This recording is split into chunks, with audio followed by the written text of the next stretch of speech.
Today's episode is brought to you by Dangerous Air Quality. Dangerous Air Quality. When dangerous, it seems like a huge improvement over hazardous or apocalyptic. You know you are living in the last days. And now, here's a song. Doom, doom, doom, doom, doom. Driving in my car. Boom, boom, boom. Turn on the radio. Doom, doom, doom, doom. Pull you a little closer. Boom, boom. But you say no. Boom, doom, doom, doom. You say you don't like it. And that is right where we end it, because anything past that would become sexual assault. So here they are, your inveterable host, Carlos Kareem Wyndham. Yeah.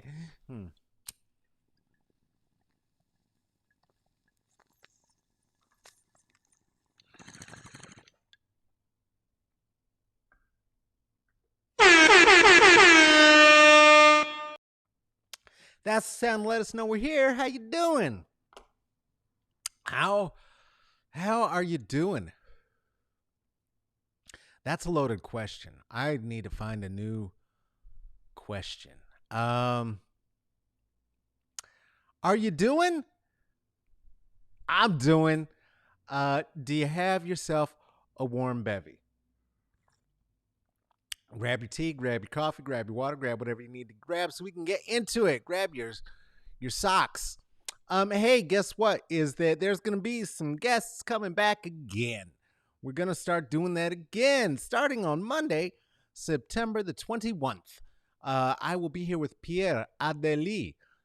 Pierre is an actor with Tim Robbins' actor gang in Los Angeles, where the sky is not breathable.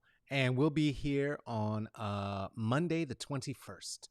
And then coming up on Thursday the 24th, we'll be here with Lil Milagro oh my goodness gracious.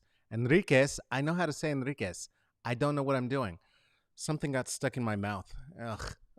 You know what? Let's go back to Pierre and let's do it again. Watch this. Okay. And then Pierre's gonna be there, and then coming up on Thursday the 24th, I will be here with Lil Milagro Enriquez, and we are going to be talking about liberation, about learning, and what it is to learn in this here age of social distance and the bullshit, and those who are providing the education and trying to make it happen in their families. All the things we're gonna talk about stuff. Hey, everybody. Hey. Uh Good Lord. I'm feeling okay. I'm feeling okay.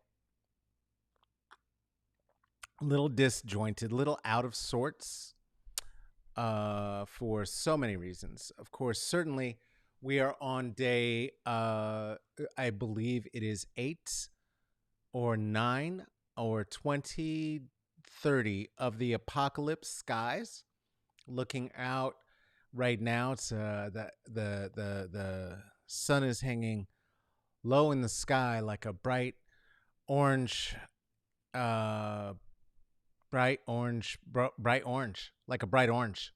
It shouldn't be bright orange. It's distressing. The next comment doesn't even occur to me, because what the fuck would be hanging in the sky bright orange, like some sort of Christmas ornament? Oh, like a Christmas ornament, like a Halloween decoration that is there too early, even if that's what it were, because it's too early for that bullshit. Hope you're doing okay today. I'm doing okay. I'm doing okay. Today I want to spend a little bit of time with you, because that matters to me.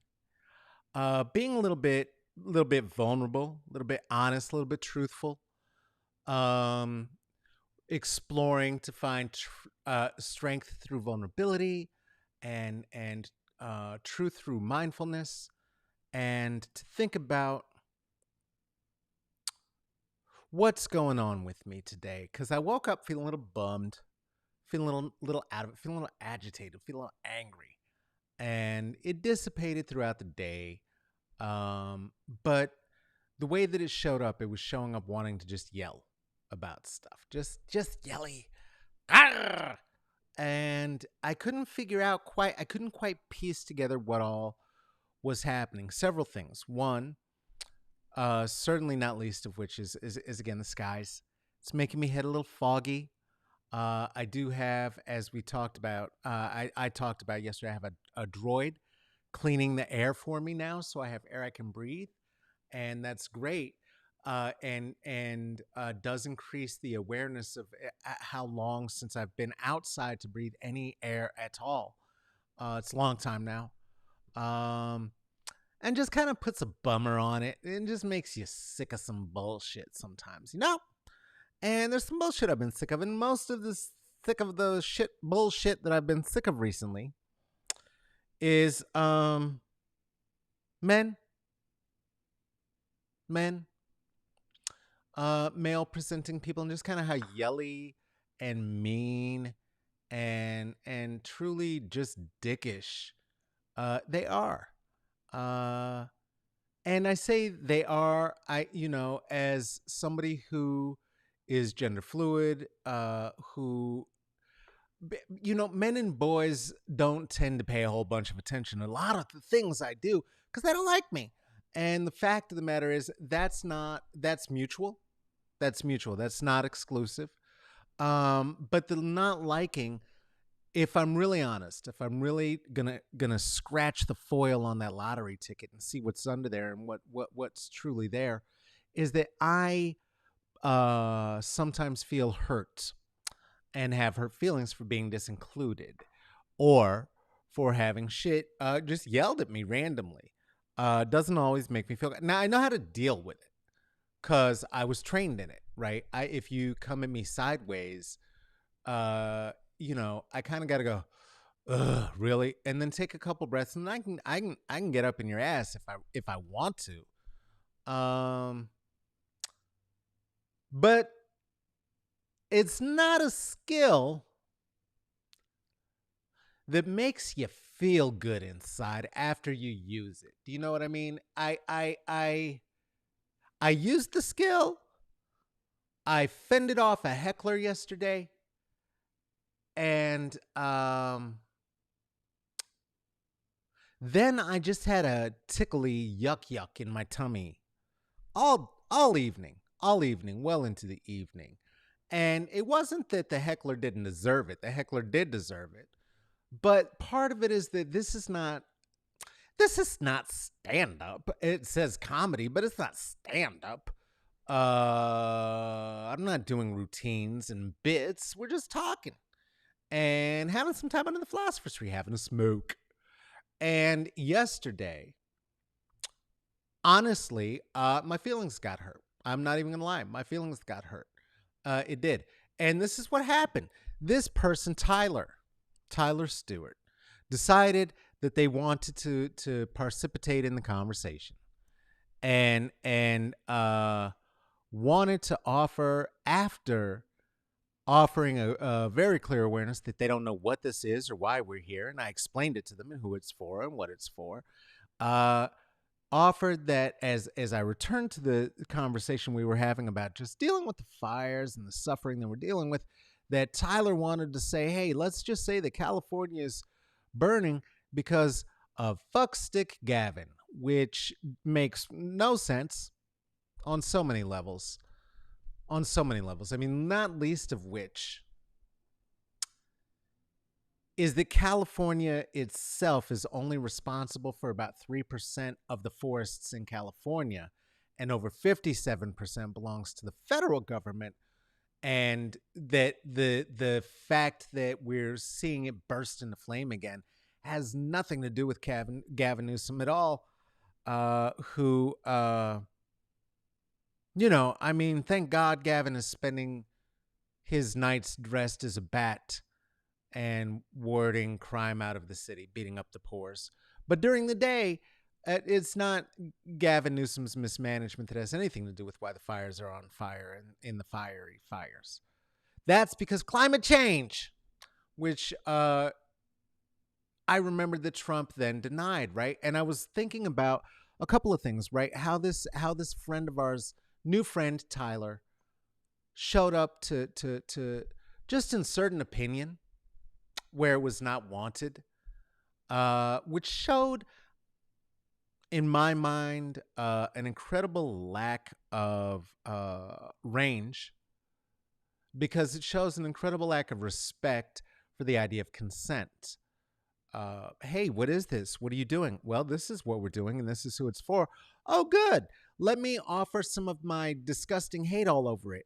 Yay! Now let's spend 3 minutes dealing with you before I go back to what I was doing because I have to chase you off. What? No. It's so gross. It's so gross. And I know he thought himself tough. I know he thought himself tough. And you're right. You are right. You are right. Folks don't know the difference between tough or alpha and just being a sociopath. And maybe they're all the same thing. I'm beginning to wonder if the idea of toxic masculinity isn't a redundant. Told that I offer people some sort of understanding of a masculinity that is not steeped in the sociopathy of toughness. So I don't know. I don't know. But this is not about that. This is not about masculinity or femininity or what have you. I don't. Tyler didn't even offer the range to let us know that we were going to be able to have that much of a conversation. But Tyler did offer an object lesson, along with in the patriarchal want for non-consent, right? Again, the idea that the language of masculinity in the United States is a three-pronged trident of buy it, kill it, and fuck it. That upset that he couldn't get in on the jokes, that it was fuck it up. That is a thing that men do, and a tool that is taught of men to men when we are young people. When I was a boy, when I was perceived as a boy and would have called myself such, I was taught all of these tools, and I've said many times that the thing is that now that I talk about, I'm a rat. I'm gonna tell them all.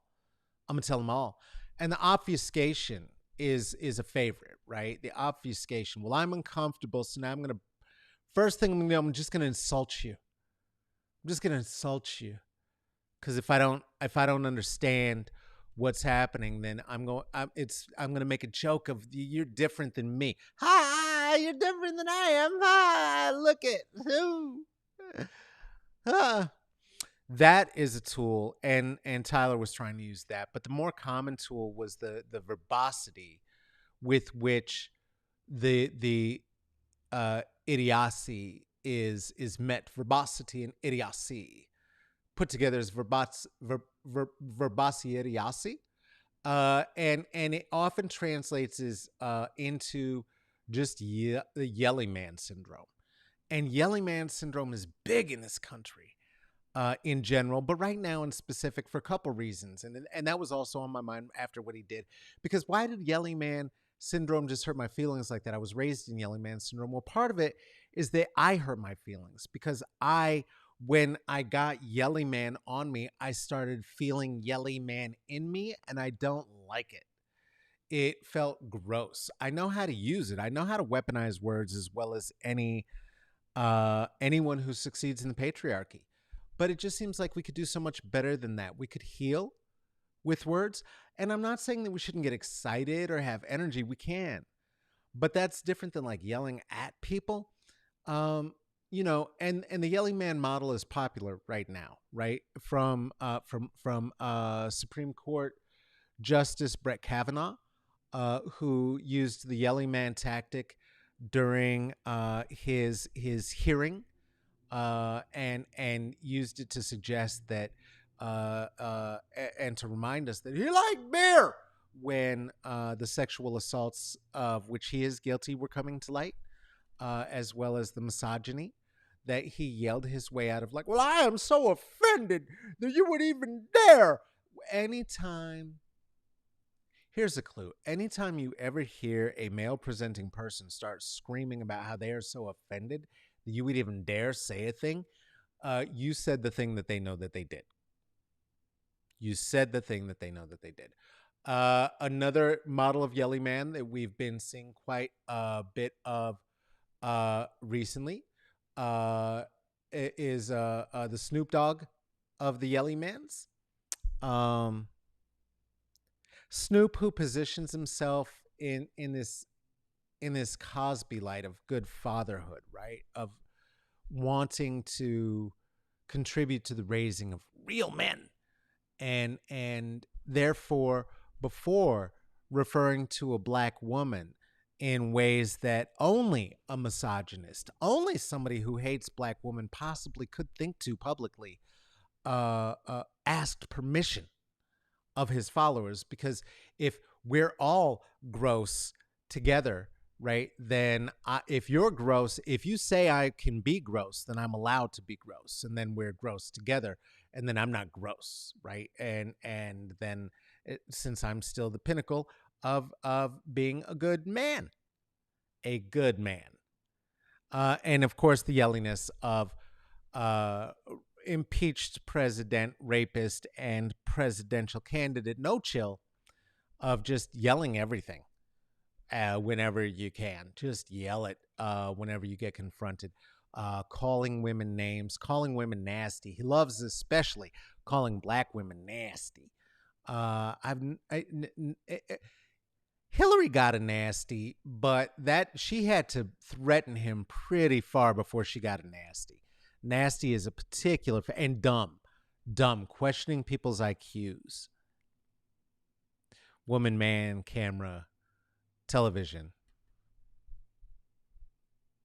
This person questioning the IQs of women, from April Ryan to Kamala Harris. Just doing the good yelly man, and my favorite presidential candidate, Kanye West yelly man. Excuse me, I will let you do what you're doing right after I interrupt and completely disrupt the entire process happening to celebrate you or anything that you were doing. Another favorite type of yelly man. They're all such good tools to be a yelly man. And the thing is that when we think of these yelly men, it's very easy to get dismissive that they're just some yelly men. But the thing is, all boys, all men, boop, me too, are taught to use these tools. And then it's a matter of, do we use them to go back and forth with one another to try to defend the ideas that we know are right? Or do we start to unlearn and strip ourselves of these tools such that we can begin to do something like regain our humanity? Something that none of those yelly men seem very, very interested in doing.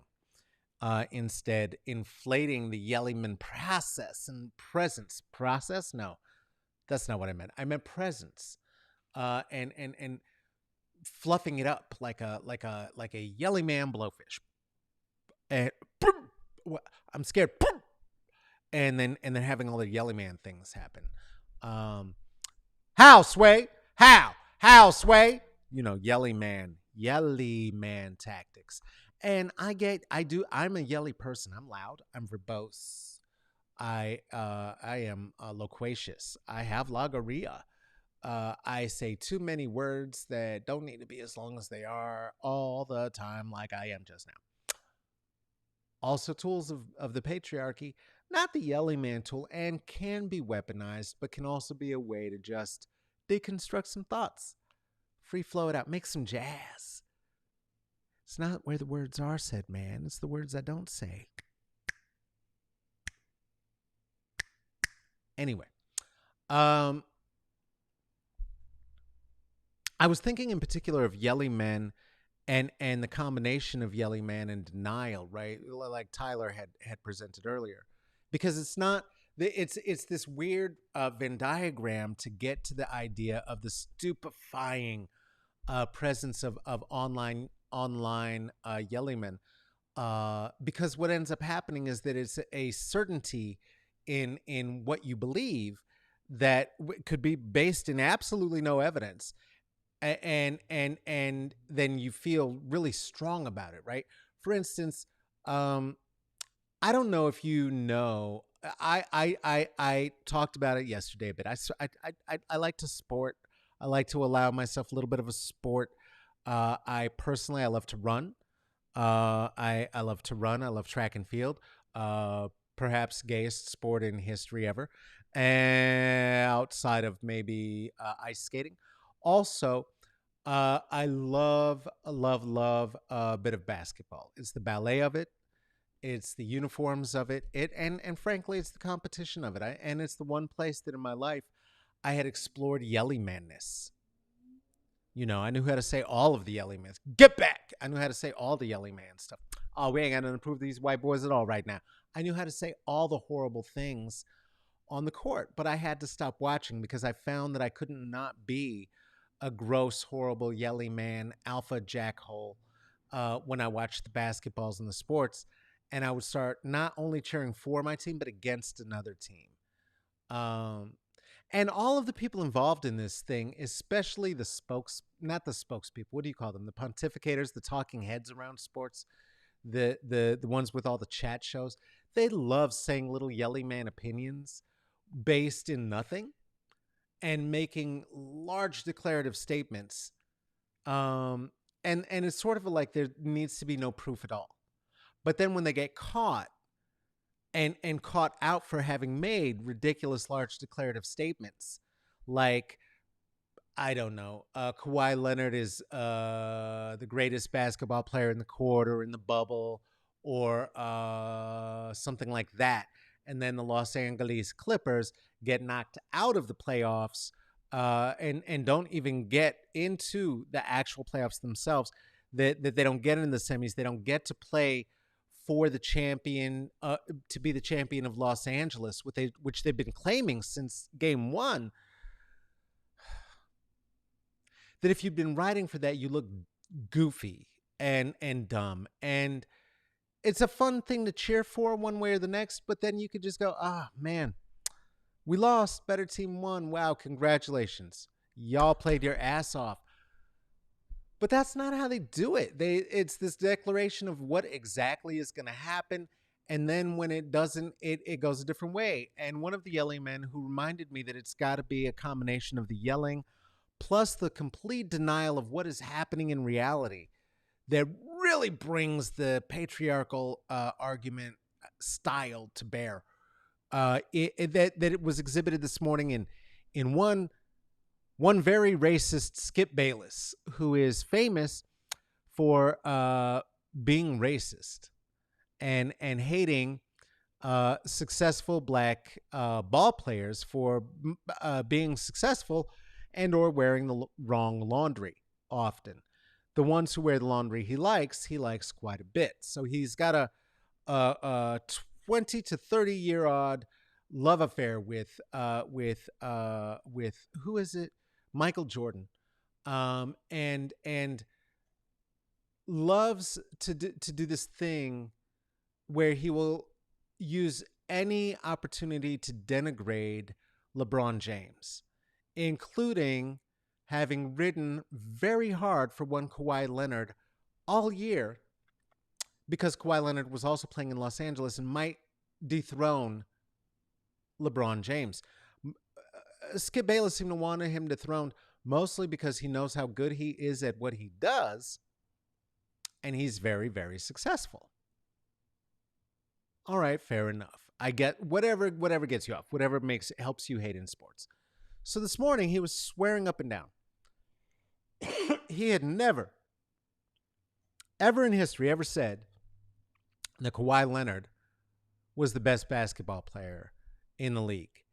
He had never said that. He swore it up and down. You can find no record of it, he said. He had always said it was Kevin Durant, period, and that's that. Well, okay, except that also, if we go back to this tweet that he issued, where he said actually best player in the playoff bubble, which I believe is where the league is right now, Kawhi Leonard.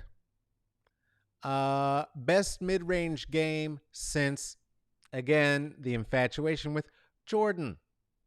Uh, so here, not only do we see that he did in fact say this thing, but then the next day denied the thing, and even in the thing he said was not only doing the first thing of predicting what was absolutely going to happen, and I know it's going to happen, and this is the best guy, as he'd been talking about how the Los Angeles Clippers were going to win the title, and Kawhi was going to win the title, and Kawhi was the best player in the bubble. All the good things that best mid range game since Jordan. Okey doke, okey doke. That this morning when they were knocked out by the Nuggets, the Denver Nuggets, from my hometown, that he was on his own show screaming, screaming about how he had never, ever, ever, ever said that. You could not find film or tweet of him ever having said such. It took me 35 seconds to find what I did. I remembered he had said it. I knew he had said it. And he's also experiencing this thing that white people love, nostalgia, which is so dangerous.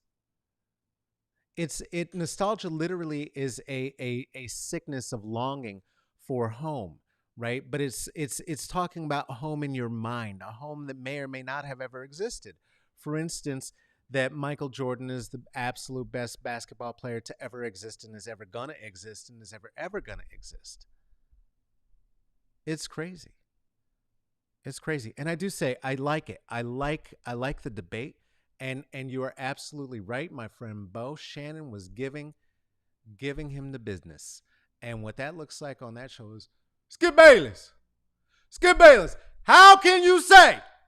How many times have you said that Kawhi Leonard gonna be the best player on the ballot? How many times have you said? And he had charts. He had statistics. Max Kellerman is the same sort of a person. Stephen A. Smith had the same conversation. Max Kellerman, I'm waiting for you to explain to me how Kawhi Leonard, Lemon Pepper Lou are supposed to bring the fuck. And, the hyperbole with which both of these men speak, I understand because I felt the same way. I was having catharsis for about 30, 40 seconds. I was like, go get him. Go get him. And thinking of the way that people responded when my new friend Tyler, who came up in this thread and started fucking with us yesterday, when I chin checked him. And I know how people responded because they wrote to me directly after. Oh, I loved it. Thank you. Thank you for doing that. Thank you for shutting them up. Oh, yeah. And you kept going. It was great. Thank you. Thank you. Thank you. Yes. Thank you too. Because if somebody comes and invades our space, I'm going to do what I can to protect it and keep our space. Okay. But what I'm also going to say is this. It didn't make me feel good after, because what that means is that while it does show that, I'm willing to protect what has become sacred for us, meaning that I'll sacrifice to make this happen, I didn't keep it sacred. I could have just muted the comments. I could have just muted the comments and gone on with the whole thing and ignored everything that was happening. Kept it going, which eventually I had to do because he just kept beep, beep, beep, beep, beep, beep, beep, beep, beep, beep, like a little Skip Bayless, until it made me finally Shannon Sharp on him. Just kept Max Kellerman in me until I finally just had to Stephen A. Smith it. If you think you can come under my philosopher's tree and start talking that garbage, and there's a place. And when we get back to stand up, there's going to be the place. I don't want this to be the place. This is a place for us. This is a place for love. This is not a place for nostalgia and wishes of the way things were, and that white men get to be in charge of forests, and somehow it's soy boys' fault and everybody else's fault that there's fires and climate change isn't real, and it's gonna get cooler. You just wait. When challenging people about things like climate change, what? Even the tool of debate, what is being elevated? This guy's voice? Who's that helping? That's not helping. And so I don't want to do it that way. I don't want to do it that way. I want to be able to do actual discussion and question and answer and get into shit and toss ideas around and think things through like at a town hall. Now, the other thing that happened last night was a town hall. You may have heard a thing or two about it. While the Los Angeles Clippers were stumbling and eating it last night, so was uh, candidate impeached rapist President Trump stumbling and eating it last night, continuing on his "Why are you talking to these people out loud" tour. Following up with what he'd been doing with Woodward, he thought it would be a good idea, he and his team, to have a town hall with some undecided voters. It was a good idea for undecided voters who were watching to see what undecided voters asking questions about Rona's and healthcare and his policies for the future could hear. And boy, was it not a good idea for him. Woo wee, woo wee. Oh, your girl was in trouble. It was a mess. It just absolutely smoked. Absolutely smoked. At one point, there was a whole piece of garbage. I'll bet you I can even find it. I'm gonna see if I can find it for us, because there was a whole piece of garbage rant that he went on about for quite some time, specifically about the Rona. And it made zero. I mean, it was so fucked up that it would be hard to say that it was even wrong. It was just nonsensical. We're gonna find, here he goes. Uh, quoting what he had to say when he was being asked again and again about the Ronas, and he just got a bit frustrated. And had this to say about it. And it's gonna go away. It's probably going to go away now a lot faster because of the vaccine. It would go away without a vaccine. That's when George Stephanopoulos said, it's going to go away without a vaccine. It's going to go away. Sure. Over a period of time, when time, it goes away. And you'll develop a herd, like a herd mentality.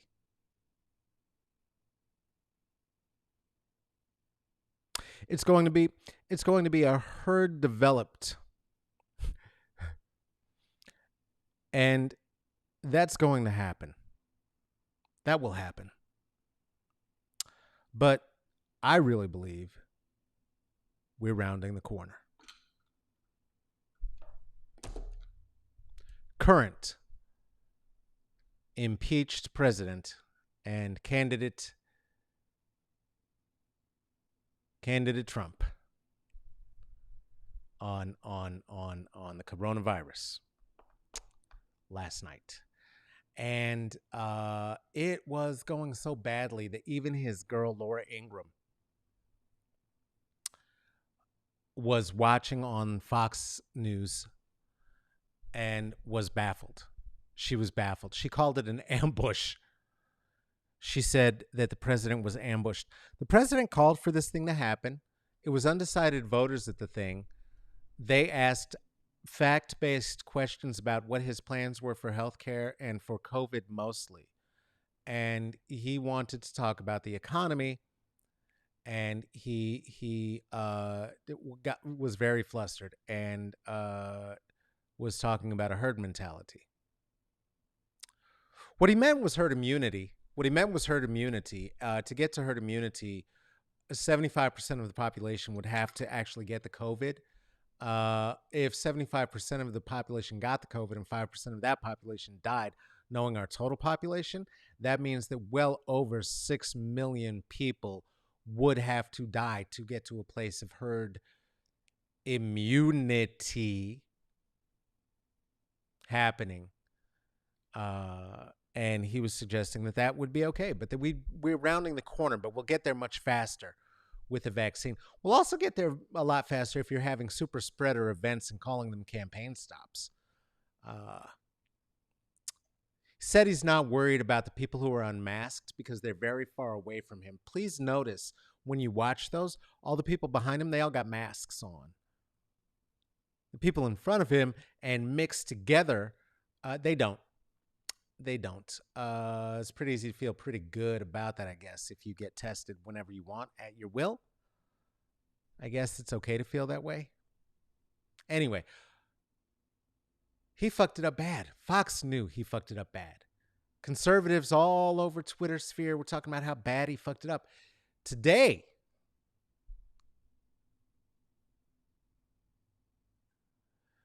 thank you for the great reviews of the ABC News show last night. This is literally not different than when Paul George got out talking about how this year was not a do or die championship situation for the LA Clippers right after they had just gotten the brakes beaten off of them by Denver. Because yes, it was. Yes, it was. Otherwise, you wouldn't have said that your name was P for playoff, the playoffs that you're not in. And instead of just saying, wow, Denver kicked our asses, that was great, they were incredible, you said, oh, yeah, no. This is a building year for us. You misunderstood what I was saying. You said that. The way that Skip Bayless was out here talking this shit about oh, no, I never said that Kawhi Leonard is the best player on the, I didn't say that. The way that then your boy Trump was out there saying about his performance, hey, thanks for the great reviews of man, just hey, if you don't believe me, go ahead and look at YouTube, see all the great reviews of what he did last night. That's all they're talking about. How good it goes with his decision to sit down and tell Woodward just everything in the open, and then get a little pissy about it when he found out it was not going to be a read in his favor. It wasn't going to be like a campaign pamphlet for him.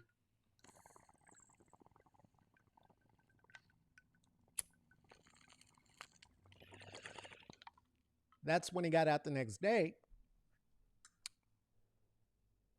said he read the entire book in a night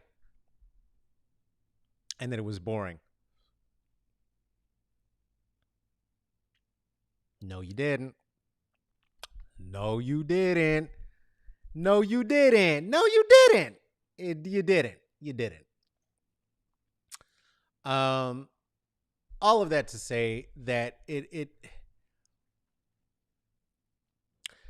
again, none of this should be a surprise, right? These are the socio-political tools of the reification of the patriarchy, meaning the tools and the scripts, meaning that these are the ways and the things that boys are taught to say that let them go on and continue their delusions of mediocrity, including the idea that they have to have something to say in every motherfucking discussion.